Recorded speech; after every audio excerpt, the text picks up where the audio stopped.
Is it possible to have a good experience and a bad experience at the same time? I'm trying to figure out if I had a bad experience at Harbor Freight this morning or a good experience. Y'all hang in there and I'm going to tell you about it while we put this engine on the run stand. Y'all hang in there.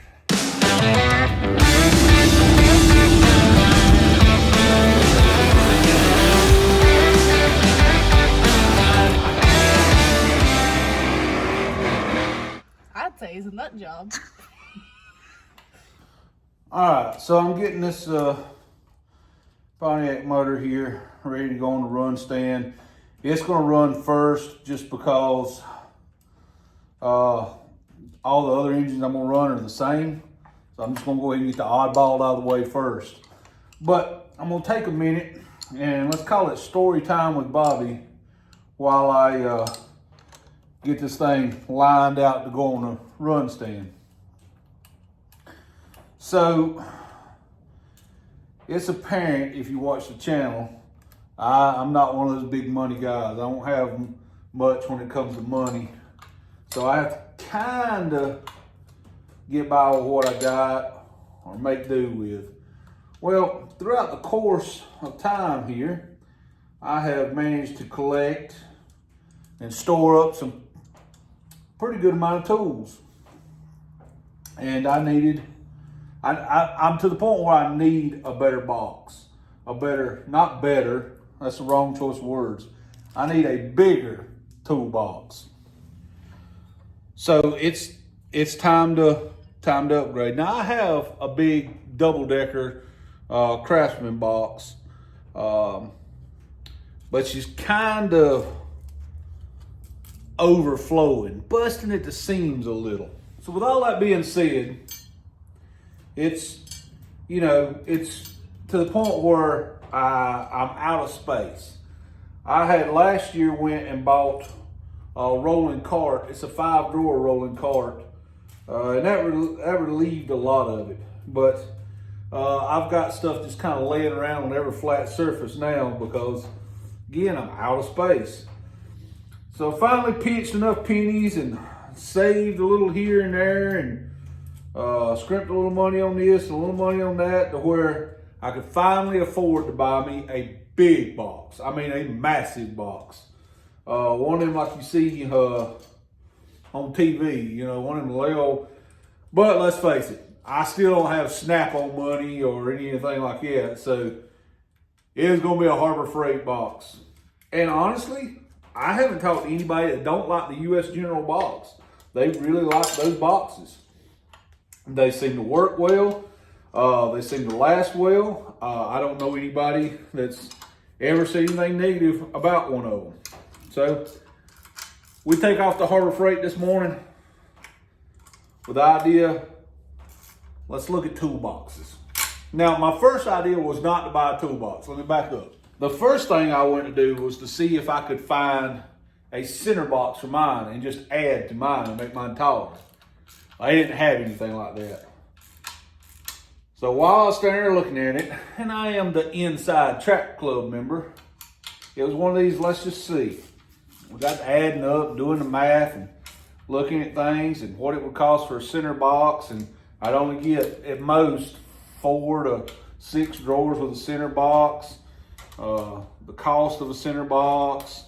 Looked at a few things and decided it's time to take that plunge and buy a big box. To buy a big box, long, tall, everything. Well, herein comes the issue.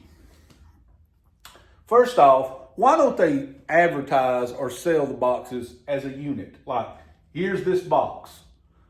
It's cost this much money, but they don't. They put the boxes over there and it's this much for the bottom box, this much for the top box, or you can add a side box for this much, or you can do a different top box for this much, and they got all it, instead of just putting a box up there and putting it for sale. That's a rant for a completely different time. But find the one I want, spend 5 or 10 minutes crying, finding some napkins to wipe some tears, because I'm about to spend some real money on a box. And Man, I don't know if y'all have looked lately, but even at a place like Harbor Freight, the toolboxes are serious money, and that's some people. They're that's just the cost of doing business. You got to spend the money on it. I've got one new box, well, and one new rolling cart. Everything else I had is used. I just can't stomach the kind of money that it costs for a box. But I finally open up the wallet, blow some dust out of it, dig around in there like a barn find for the old credit card. Should have saved some of that barn dust for something. But anyway, got the old credit card dug out, and I go up front and I take my two little pieces of paper, because if you haven't been to a Harbor Freight, like I don't think there's anybody that hadn't, when you find what you want, there's a little paper tab there, and you pick it up, and it's got one of those little code, UPC code things on it they scan. So pick out the boxes I want. Now, subtext to all this, or sub-story, they don't actually stock the boxes in the store. When you go up there, it's a pre-order. You go up there and you put in the money, you pay the money, and they scan the little things, pay the money and all that stuff, and then they ship the box out. All right, so I get up there, and of course there's a buttload of colors they offer me in. I wanted red, not for any particular reason other than everything else I have here is red. My other toolbox, my rolling cart, my engine stand. Well, I've got one black engine stand, but pretty much everything I have here is already red. So I'm like, it's going to look oddball if it's not red, because in my mind, I've got this envisioned that I'm going to take that box, the box I already have, push them together and fasten them together somehow and make a really long box. Maybe this whole back wall back here will be a toolbox. Or at least half the back wall will be toolbox at that point. So that's what I got in mind, and I needed to be red. None of that matters to the story. We go up there, scans the little things, does the little thing, got phone number, yeah. Thank you for being an Inside Track Club member, yeah. Oh, we have, he pulls out a thing, an additional coupon off, click, goes through all this thing. So now I get the total. I'm thinking, whoo, that's a deal right there. Now, I'm not a math whiz. I do sit here, you'll see me sometimes sitting here figuring on something. You know what I mean? It takes me a minute. Math is not my strongest suit. I'm still the guy that pulls out a pencil and a piece of paper and has to do the math out. You know what I'm saying? But he gives me the number. The number's low, but I'm thinking, okay, well, because he scanned I don't know, like a 20% off coupon or 15, whatever it was, plus the Inside Track Club member gets a little better deal and all this thing. So I'm thinking, that's not bad. That's not bad. That's about $150 cheaper than I was thinking in my head. I'll take it. Does the whole thing. Yeah. What color you want? Red. Yeah. All the information's taken. Tells me the number. Do the little credit card deal. And again, if the little monitor would have had it on the monitor when this happened, I would have seen it. But all it has is the total. So yeah. He gives me a receipt. I turn and start walking out the door, and I look down at my receipt, and I'm like, "Whoa, Hoss! Whoa! This is the wrong deal here. This is wrong box. This isn't what I brought you up here." Here's where we start having problems. He looks at the little piece of paper, and then he looks at what I wanted, and he goes, "You know what, buddy? That's my fault. That last number is one different from this one, and I punched the wrong number in." Now, since it's a two-piece set, he ordered me the correct top box, but it was not the bottom box. In all actuality, he had ordered me 2 top boxes and no bottom box. I'm like, okay. Well, no mistakes happen, buddy. No big deal. We'll just correct you with that one. Yeah, I can't do that. Huh? What do you mean you can't do that? So he calls the manager. The manager comes over there. They're sitting around here talking, and then the manager explains, and I don't have the receipt right here with me. It's actually written on the receipt. She says, well, since we don't stock these and we pre-order them, once we put in the order, we can't cancel the order. We can't refund the order. We can't actually modify the order in any way until it gets to the store. and then we can refund you for one of those boxes and order the correct box for you. Keep in mind that it's going to be a 3-week wait for this box anyway. So now I'm waiting 3 weeks on this box that'll come in. It's going to be the wrong box for them to refund me, for me to then order the right box and wait another 3 weeks to get the right box in. Is anybody else confused yet?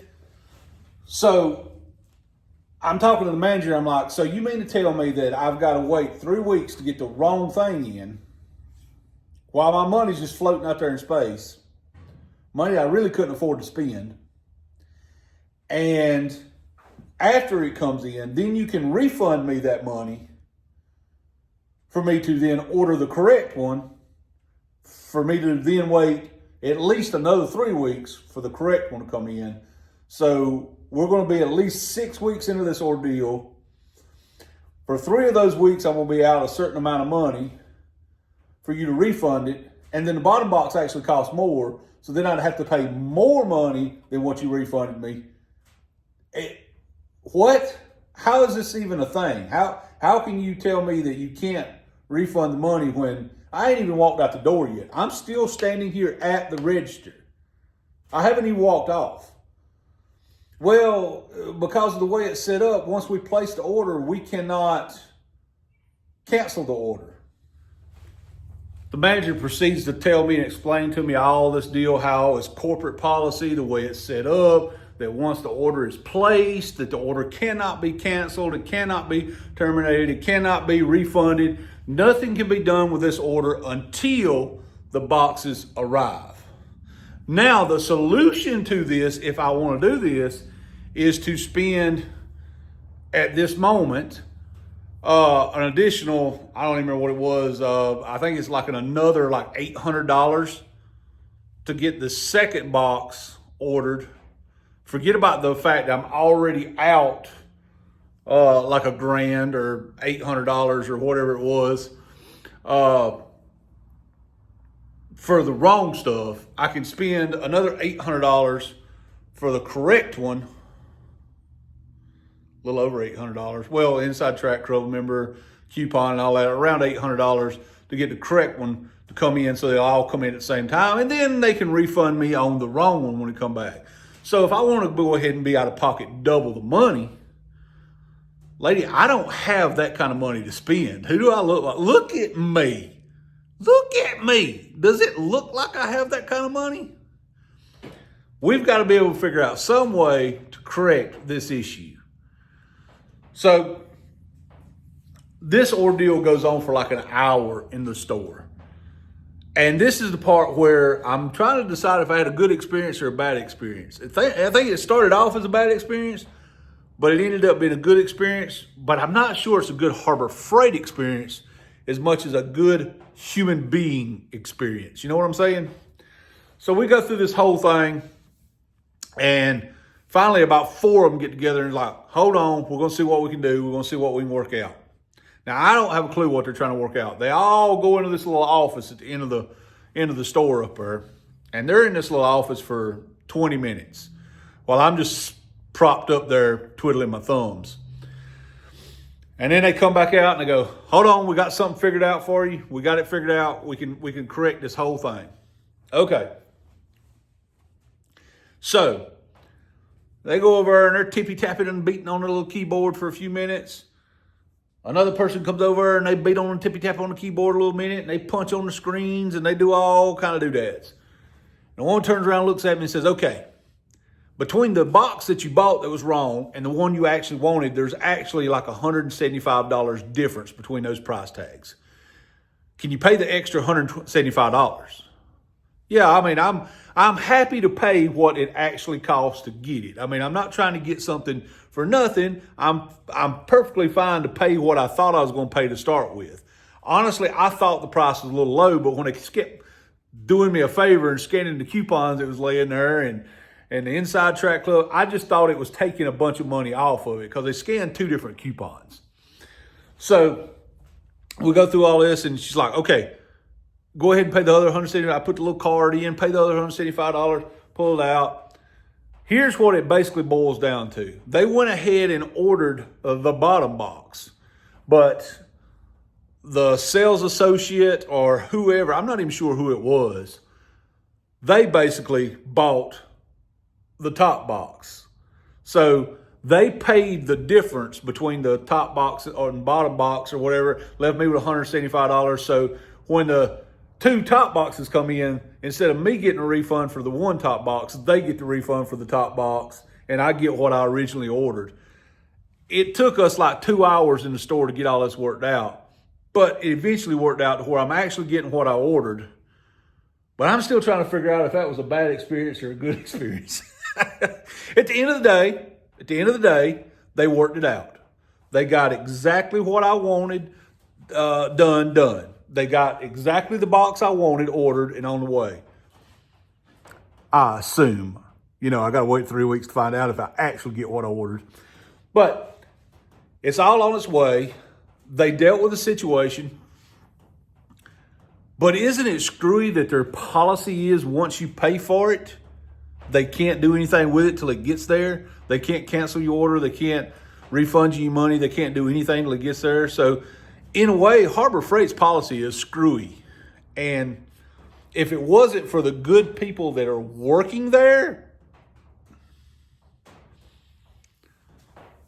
I would be stuck waiting 3 weeks on something that I didn't want to get here so that I could return it, to wait another 3 weeks to get what I did want on the way here, while in the meantime still working in Fred Sanford's junkyard here. My Harbor Freight experience for today, the way the thing started for me today. It's been one of those days. Most of the day is gone, and I'm still sitting here trying to figure out how all this went together, and I'm still got to get this engine on the run stand that I was going to run first thing this morning, but I wanted to make a real quick trip to town. You know what I mean? And by the way, I'm finding out why I don't do a whole lot of Pontiac motors. Everything is so backwards. Easy Pontiac guys. I'm used to fooling with FEs, and everything's backwards. Like I have a whole bolt bin over here full of standard size bolts that I need. I've got tons of flywheel bolts, tons of bell housing bolts, tons of like oil pan bolts, valve cover bolts. All these bolts that are standard for what I'm doing, so I never have to go get a bolt. They're all different. What? Why you gotta be different like that? Jeez. But either way, for you, the next video, use guys that I just moved to like New Jersey or something. The next video you guys will see will be engines running on the engine stand, because that's the only thing there is left to do. I just have to get all the parts to do it. And at this point, I think the only thing we're missing is flywheel bolts. I'm sorry, flex plate bolts. Yeah. Well, after making my, multiple trips to the parts store to pick up the parts that I've ordered, the parts that I needed, I think it's finally time that today is the day that we will be cranking up a bunch of engines. I know. It seems like it's been forever, but it has been. It's been one of those things where every time I start to put one on a stand, I realize I'm missing a little something. So maybe something about list. Yeah, maybe I should do that. Maybe I should make list. I don't know. Now, I didn't make this video to badmouth Harbor Freight or anything.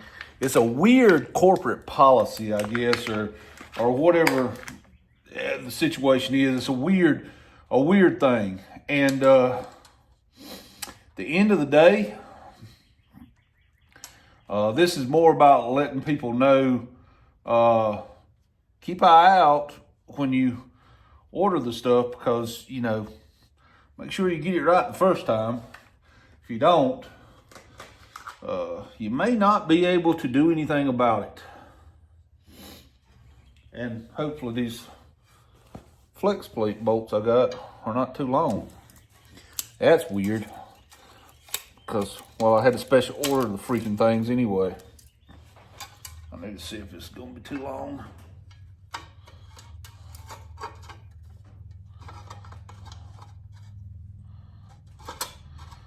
Just one of those weird things that happens, I guess.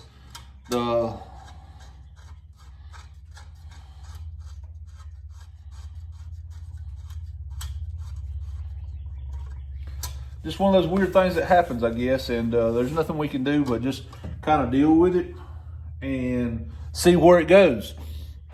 But I didn't make this video to be negative or bad mouth them or anything like that. It's just one of those things that I want you guys to kind of be on the lookout for when you go to order something from them, that this is the way their corporate policy works.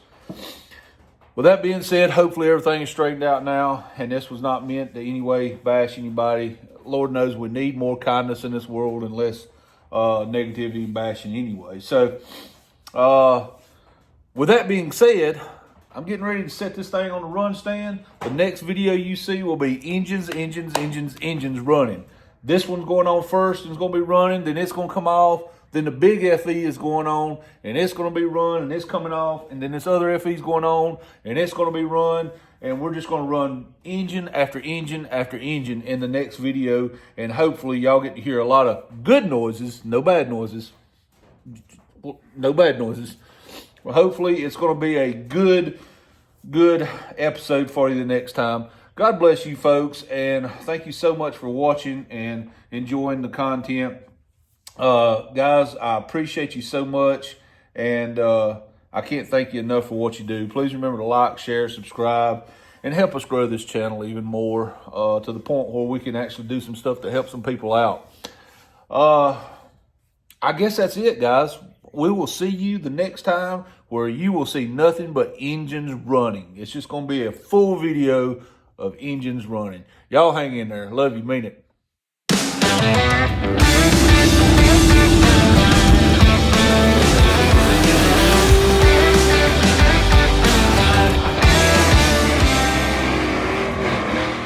I'd say it's a nut job.